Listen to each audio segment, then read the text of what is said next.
Let's learn how to convert 75 milligrams to grams. This is a common conversion you might need to do when working with medications or chemicals.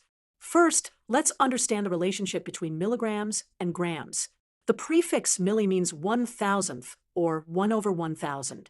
So 1 gram equals 1,000 milligrams. This is our conversion factor. Let's visualize this relationship. Here's 1 gram.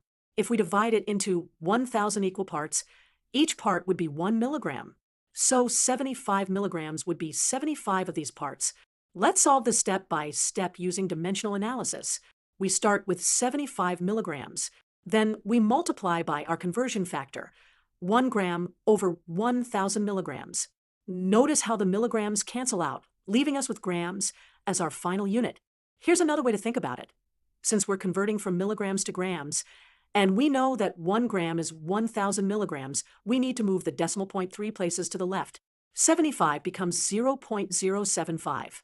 So our final answer is that 75 milligrams equals 0.075 grams. We can verify this is correct because 0.075 times 1,000 equals 75.